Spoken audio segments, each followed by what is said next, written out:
A man in his late 20s felt the familiar rumble of his older SUV as he drove toward the Evergreen Club nestled in the historic outskirts of Charleston, South Carolina. He had accepted his family's invitation for a Sunday brunch, a rare occasion he usually approached with a mix of resignation and hope. The club itself was a monument to old money and Southern tradition, a grand, stately building with ivy-clad walls, manicured lawns, and a quiet, almost reverent atmosphere that spoke of generations of exclusivity. Alex knew every polished banister, every antique portrait lining the halls. This place was practically an extension of his family's legacy. He pulled into the sprawling parking lot, a slight frown creasing his brow. Alex was dressed in what he considered smart casual, a well-fitted navy polo shirt, comfortable khaki chinos, and worn but clean leather loafers. He believed it was perfectly appropriate for a relaxed Sunday brunch. However, as he stepped onto the sun-drenched terrace where his family's usual table awaited, he saw his father, Robert Vance, first. Robert, a distinguished 60-year-old with a formidable presence forged from a successful career in real estate and a decorated military past, saw Alex approaching. His face, usually a mask of controlled composure, instantly hardened, becoming cold and distant. Before Alex could even reach the table, his father stood up. His voice, clear and resonant, carried across the elegant terrace, causing hushed conversations to falter at nearby tables. "Alexander," Robert Vance declared, his tone cutting, "you are not permitted to sit at this table in that attire. This is the Evergreen Club, not a public golf course." His mother, Eleanor, a woman of graceful demeanor but often swayed by her husband's pronouncements, slowly lowered her mimosa glass. Her gaze upon Alex was not angry, but laden with a deep, weary disappointment he had grown to recognize over the years. His older sister, Isabella, a successful 32-year-old lawyer, impeccably dressed in a silk dress, merely cast him a dismissive glance and a barely perceptible shake of her head. A familiar knot tightened in Alex's stomach. This was the routine, the constant reminder of his perceived failures and his inability to fit into the rigid mold his family had cast. The memory of childhood slights, of being overlooked and compared to his perfect sister, washed over him. But this time, something felt different. Beneath the usual sting of shame, a spark of defiance flickered. He stood his ground, unwilling to retreat, keenly aware of the curious, judgmental glances from other club members. He would not just walk away. This public shaming, he realized, was simply the beginning of something far greater. Robert Vance's anger, once a controlled simmer, now began to boil. He stepped closer to Alex, his jaw clenched, heedless of the other members who were now openly watching the family drama unfold. "You are making a spectacle, Alexander," he stated, his voice low but laced with fury. "You are bringing disgrace upon the Vance name here in a place where our family has held prestige for generations. You are in direct violation of the dress code, and more importantly, of common decency." Alex maintained his composure, though his heart hammered against his ribs. "Father," he began, his voice surprisingly steady, "I was invited to brunch. My attire, while perhaps not a suit, is certainly clean and presentable. I believe it falls within a reasonable interpretation of smart casual." Isabella, stepping forward to stand beside her father, scoffed. "Reasonable, Alex, you are wearing jeans to the Evergreen Club. You are supposed to be an adult. Do you have any idea how this reflects on father, on mother? This is not some coffee shop you manage." Her tone dripped with condescension, a familiar sting Alex had long endured. Eleanor, her eyes pleading, touched Alex's arm. "Alexander, please. Your father is right. This is highly inappropriate. Just go home, change, and perhaps we can salvage this." "I drove an hour to get here, Mother," Alex replied, a hint of bitterness in his voice. "I made an effort." Robert Vance ignored the exchange between mother and son. His patience had clearly run out. He gestured sharply toward the club's main entrance. "No," he declared, his voice rising again. You will leave this establishment immediately. You are no longer our guest. You are an embarrassment, and I will not permit you to remain here and further tarnish our reputation." The words hung in the air, heavy with the weight of years of disapproval. Alex felt a wave of cold fury mixed with the familiar ache of rejection. This was not merely about a dress code. This was about his very presence, his very being deemed unworthy. But a newfound resolve hardened his gaze. He would not give them the satisfaction of seeing him slink away. He would not be the overlooked, dismissed younger son this time. Robert Vance, his face flushed with indignation, then made a final decisive move. "I will speak with the management," he announced loudly, pulling out his phone. "I will have you escorted out if necessary. Do not argue with me, Alexander. You have humiliated this family enough for one day." With that, he turned sharply and strode into the grand main building, presumably to find someone in authority. Eleanor and Isabella, their backs deliberately turned to Alex as if he had already ceased to exist, returned to their table. Alex, however, did not move to leave. Instead, with a quiet determination, he followed his father inside. The Evergreen Club's main building was a study in old-world grandeur. Marble floors gleamed underfoot, reflecting the soft glow of crystal chandeliers. Oil portraits of past benefactors and stern-faced founders adorned the walls, their painted eyes seemingly following every move. The air, usually filled with polite murmurs, and the clinking of silverware now carried a distinct tension. Alex's father, Robert Vance, was already at the ornate mahogany concierge desk, speaking in an imperious tone to a young woman in a crisp, dark uniform. "There is a situation on the terrace," he was saying, his voice barely controlled. "My son, Alexander Vance, arrived dressed completely inappropriately for this establishment. I need him removed from the premises immediately." The concierge looked visibly uncomfortable. "Sir, if he is your guest, we usually—" "He is not my guest any longer," Robert interrupted sharply. "I am revoking that invitation. He needs to leave. Please get the general manager for me, Ms. Evelyn Reed." The young woman nodded quickly, her eyes darting nervously toward Alex. "Of course, Mr. Vance. One moment, please." She disappeared through a discreet door marked private. Robert Vance stood waiting, radiating an aura of self-righteous anger. He checked his solid gold watch impatiently, not once glancing at Alex, who stood a few feet away, observing the scene with a quiet intensity. A few moments later, the concierge returned, accompanied by a woman Alex recognized well. Ms. Evelyn Reed. She was a poised woman in her 50s with elegantly styled silver hair and sharp, intelligent eyes that missed nothing. She moved with an air of professional authority that commanded respect from everyone at the Evergreen Club. "Mr. Vance," Ms. Reed said, her voice smooth and practiced, yet Alex detected a subtle, almost imperceptible shift in her demeanor as her eyes briefly met his. "How may I assist you this afternoon?" Robert Vance gestured dramatically toward Alex. "This is my son, Alexander. He has arrived completely inappropriately dressed for this club, wearing what appears to be common casual attire. It is absolutely unacceptable. I want him removed from the property. I am on the board, Evelyn. You understand the importance of appearances here." Ms. Reed's expression remained neutral, professional. "Indeed, Mr. Vance.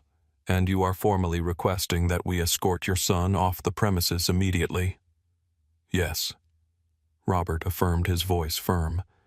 "Get the owner's authorization if you need it. I want this handled now." He did not realize the profound irony of his own words. Eleanor and Isabella, having followed them inside, stood nearby, likely anticipating Alex's public humiliation. The air thrummed with unspoken tension, setting the stage for the revelation to come. Ms. Evelyn Reed held up one hand, a gesture that immediately quieted Robert Vance's insistent demands. Her subtle smile, though fleeting, did not quite reach her eyes. "One moment, please," she requested calmly. She then pulled out her discreet radio. Security to the main lobby, please. And can someone locate David Chen for me immediately? Robert Vance looked satisfied. Thank you, Evelyn, he said, adjusting his tie. It is unfortunate, but standards simply must be maintained. He glanced at Eleanor and Isabella, who nodded in solemn agreement. They believed their control over the situation was absolute, completely unaware of the true nature of Evelyn's request. Absolutely, Mr. Vance. Ms. Reed agreed, her voice smooth and even.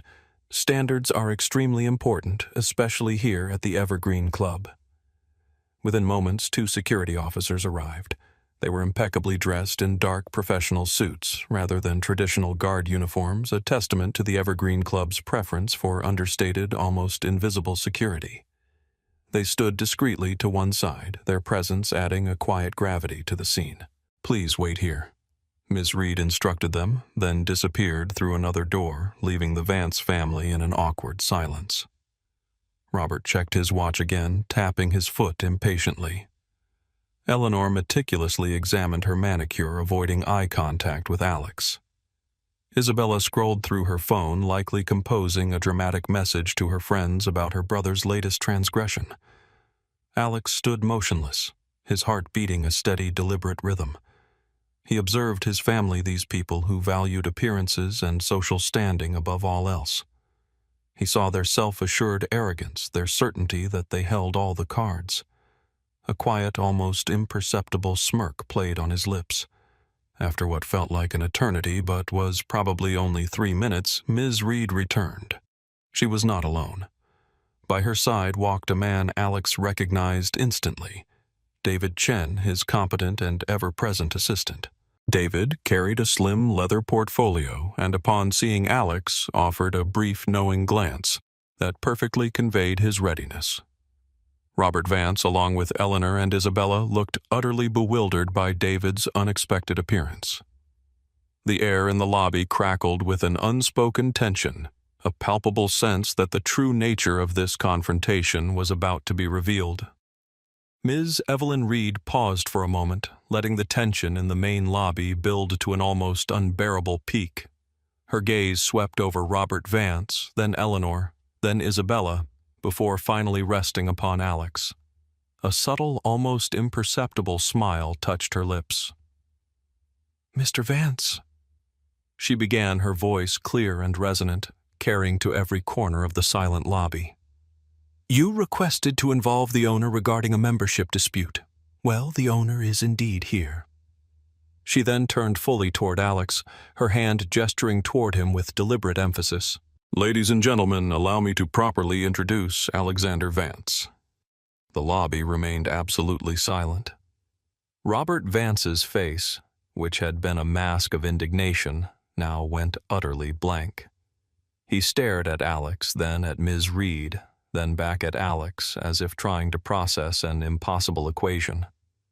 What? He whispered the single word, barely audible. Your son, Mr. Vance. Ms. Reed continued, her voice unwavering, is the owner of the Evergreen Club.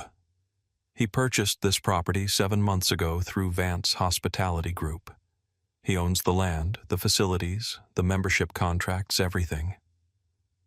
Eleanor Vance actually took a noticeable step backward, as if she had been physically struck. Her hand flew to her mouth, her eyes wide with shock.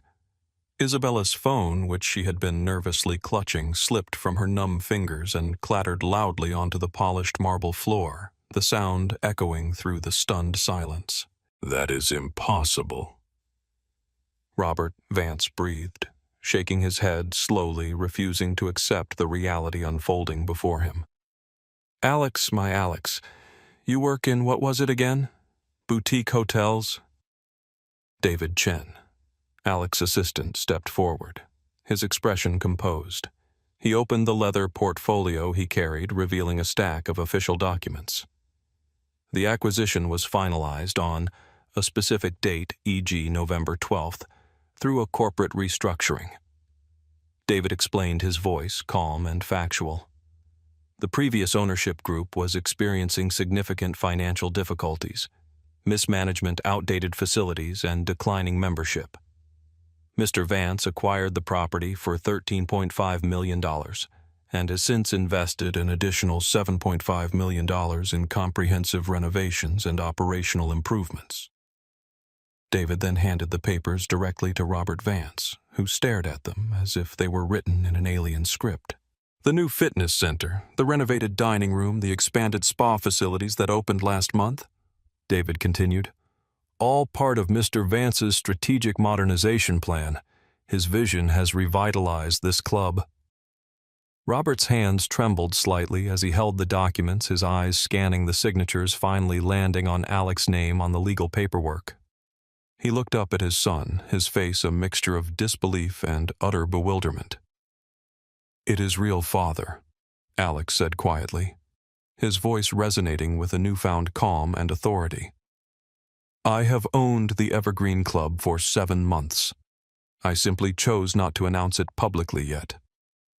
Eleanor Vance stepped forward, her hands clasped tightly, her eyes wide with a desperate plea. "Alexander, please. You are upset and you have every right to be. We made a mistake. But please do not do anything rash." "Rash?" Alex repeated, a bitter edge entering his voice.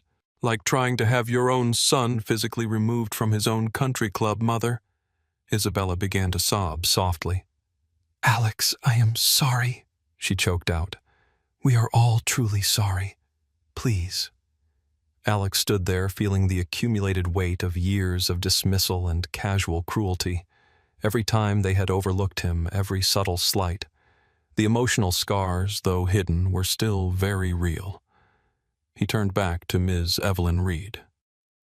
"Evelyn, what would be the consequence for a member who attempted to have the owner of the Evergreen Club removed from the property?" Ms. Reed did not hesitate. "Immediate termination of membership, Mr. Vance. That would also include addition to the club's permanently banned list and revocation of all club privileges. Furthermore, if that individual were a board member, their board position is contingent upon active membership. Loss of membership means automatic removal from the board." Robert Vance made a sound like all the air had suddenly been forced from his lungs. "Alexander, please. I have served on that board for 12 years. I am slated to run for board president next quarter. You cannot." "Cannot." Alex cut him off, his voice dangerously quiet, yet carrying immense authority. "That is an interesting word choice, Father, coming from someone who just tried to have me escorted off my own property."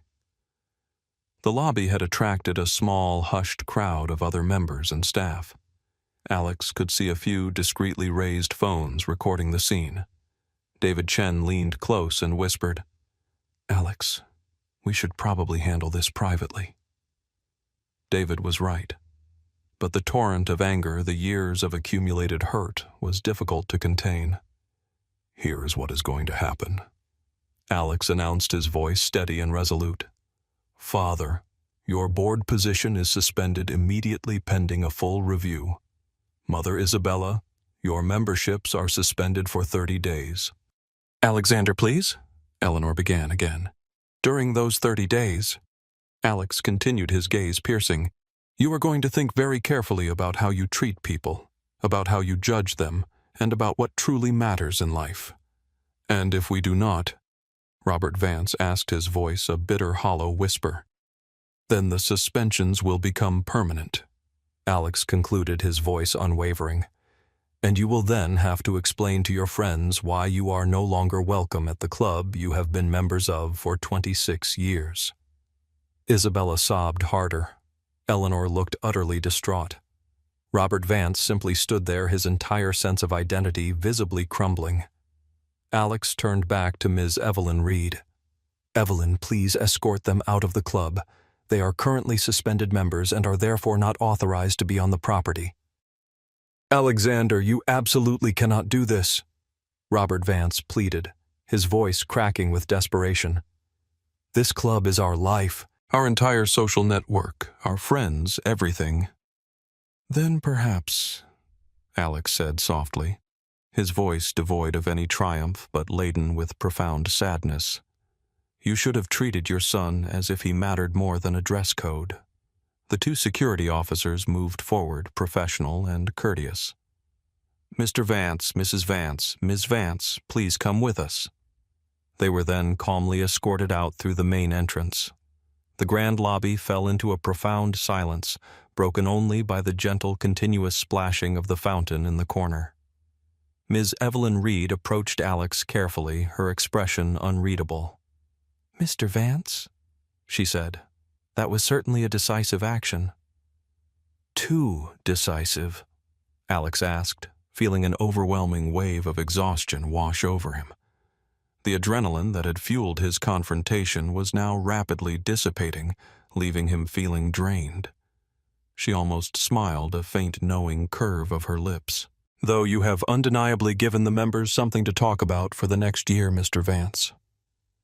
Alex nodded slowly, a weary sigh escaping him.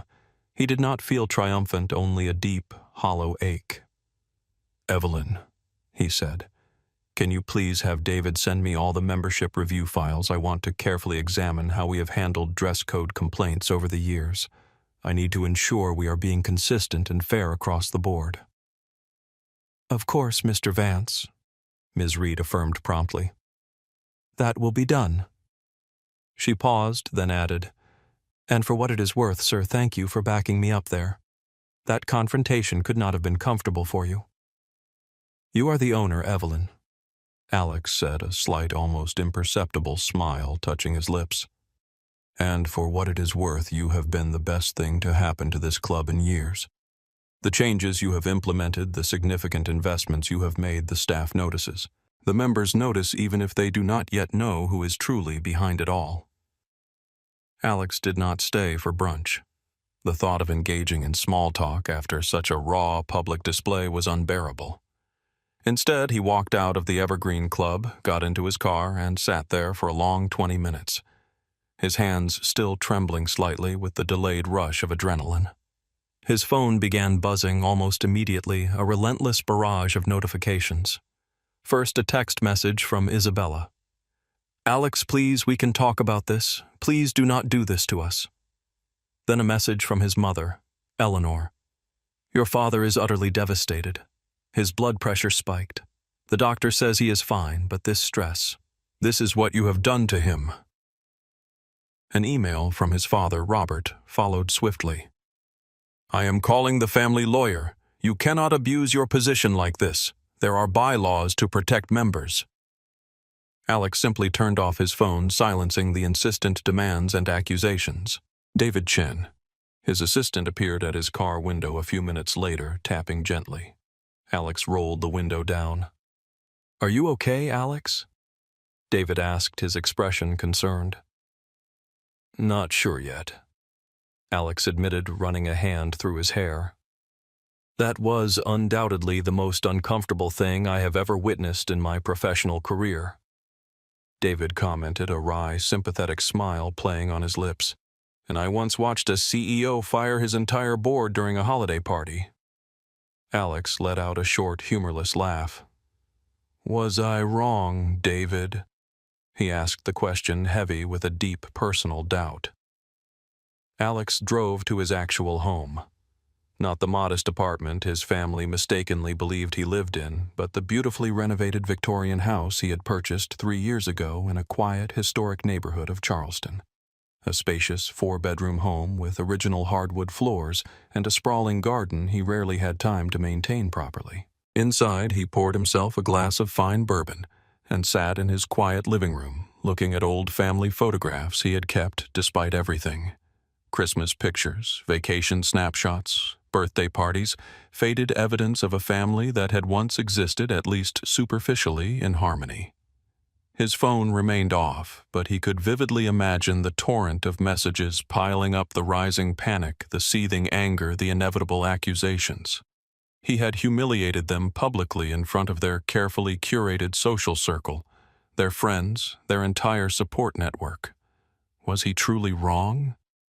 The question sat heavy with him through the long afternoon, through a solitary dinner, and through a mostly sleepless night. By Monday morning, Alex had 17 new voicemails. He listened to them in chronological order while sipping his coffee. Eleanor's voice on Sunday afternoon, distressed. "Your father had to be taken to the hospital. His blood pressure spiked. The doctor says he is fine, but this stress, this is what you have done to him." Isabella's message from Sunday evening was full of bitter resentment. "Do you have any idea what you have done? Alex, I am being asked to step down from the charity board. They do not want the controversy. My husband is furious. You have ruined everything." His father, Robert, left a cold, firm message late Sunday night. "I spoke with Harold Wellington, the club's longest-serving board member. He says what you did violates multiple bylaws and member protections. We are filing a formal complaint. This is not over." More messages followed from concerned family friends and distant cousins, all urging him to reconsider to prioritize family harmony. At 9:00 a.m., Alex met with his legal team, 3 sharp lawyers specializing in hospitality property law and corporate governance. "Tell me the truth," Alex said after recounting the entire situation. "Did I overstep?" Sarah Chen, his primary counsel, reviewed the documents. "Legally, Mr. Vance, the ownership clause gives you broad discretion on membership termination. Your father's attempt to have you removed could reasonably be interpreted as conduct unbecoming or behavior detrimental to the club's reputation." She paused. Alex could hear the but coming. "But suspending a long-term board member without following the established review process could be challenged. The club's bylaws specify that board members are entitled to a formal hearing before disciplinary action is taken, so you bypassed internal procedures." "So I jumped the gun," Alex concluded, rubbing his temples. "You acted within your authority as owner," Marcus, the corporate governance specialist, clarified, "but you bypassed internal procedures. If they lawyer up, which it sounds like they are doing, you will be tied up in disputes for months." "What are my options?" Alex asked, feeling the weight of the situation. Marcus leaned forward. "Option 1, stand your ground. Fight every challenge win on technicalities. You will probably succeed, but you will damage relationships beyond repair and generate negative publicity.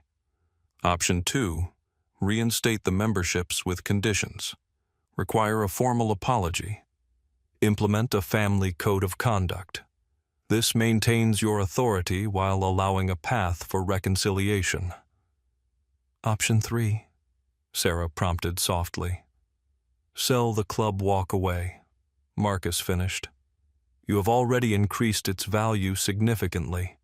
Take your profit and let someone else deal with the family drama." That option hung heavy in the room. "I do not want to sell," Alex said finally, his voice firm.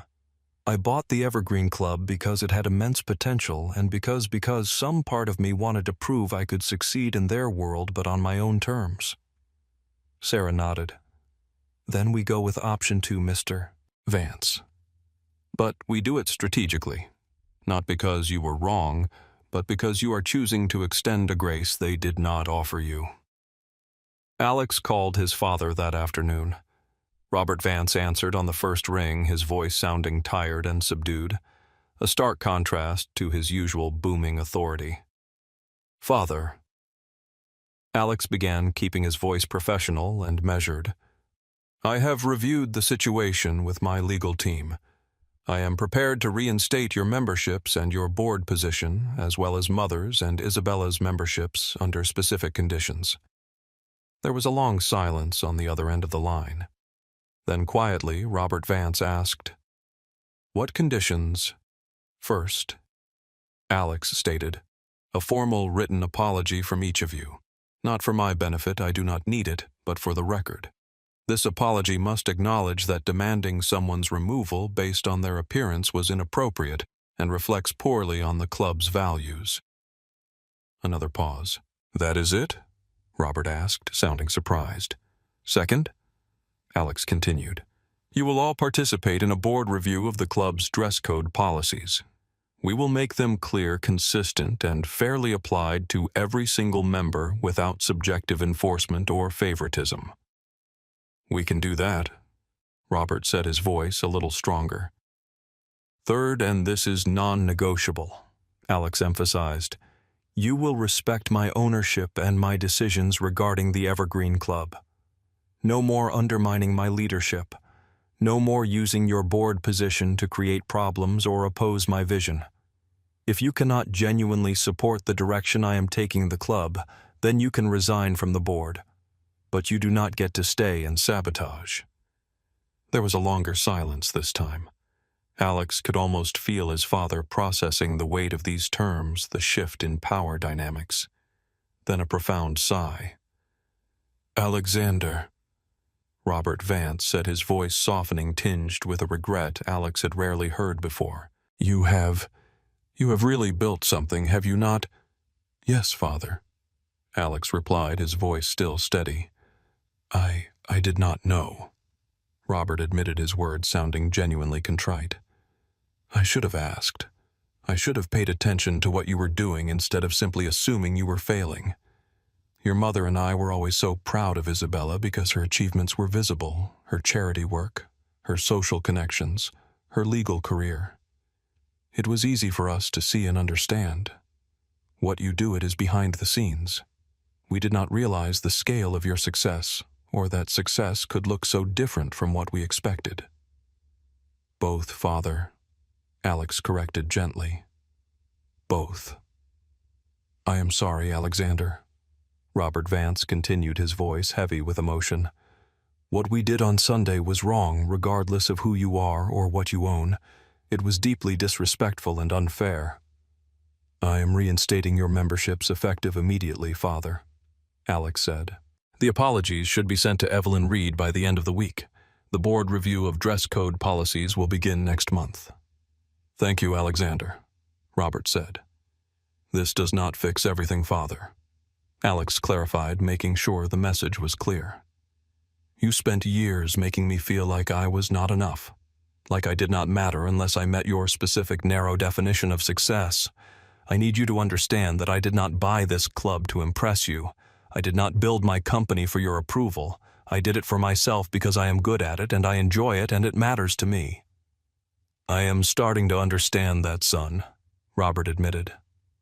Good, Alex stated firmly, because I am not interested in performing success for your benefit. Either you accept me as I am, chinos and all, or this conversation is pointless. I accept you, Alexander, Robert Vance said quietly. His voice filled with a genuine sincerity that pierced through Alex's guardedness. I should have always accepted you. I am truly sorry it took this to make me see that. They talked for another 30 minutes, not solving every issue from a lifetime of misunderstanding, but starting somewhere new. The following Sunday, Alex returned to the Evergreen Club for brunch. He wore the exact same outfit, his comfortable navy polo shirt, khaki chinos, and worn leather loafers, a silent personal statement. His family was already seated at their usual table on the terrace, bathed in the gentle morning light. As Alex approached all three of them, Robert, Eleanor, and Isabella stood up. Alexander, Eleanor said carefully, a tentative smile gracing her lips. Would you like to join us? I would, mother, Alex replied, a quiet sense of calm settling over him. They had saved him the seat with the best view facing the terrace and overlooking the impeccably manicured golf course. They ordered food, made careful small talk, skillfully navigating around the massive unspoken elephant in the room. The tension was still palpable, a delicate thread stretching between them, but it was different now, less hostile, more fragile, imbued with a cautious hope. Finally, Isabella broke the silence. Alex, she began, her voice softer than usual. I read about your new historic estate in Savannah. It is getting incredible reviews already. The renovations look beautiful. Alex looked at her, genuinely surprised. You have been researching my company. I wanted to understand what you have built, she admitted, meeting his gaze. And it is truly impressive. Really, truly impressive. I have actually been telling my colleagues about it. Your business model, the way you identify underperforming properties, and then strategically turn them around. Robert Vance added, his voice tinged with a newfound respect. It is remarkably smart, son. Ingenious, in fact. Eleanor reached across the table and gently touched Alex's hand. We read your apologies, Alexander, she said softly, referring to the letters he had received from them earlier in the week. All 3 of them. We meant every single word.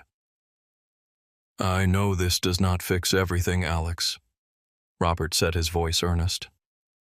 We spent years making assumptions, allowing our own expectations to blind us. But we genuinely want to try now. We want to actually know you, not just the version we assumed you were, but the man you truly are. Alex looked at his family.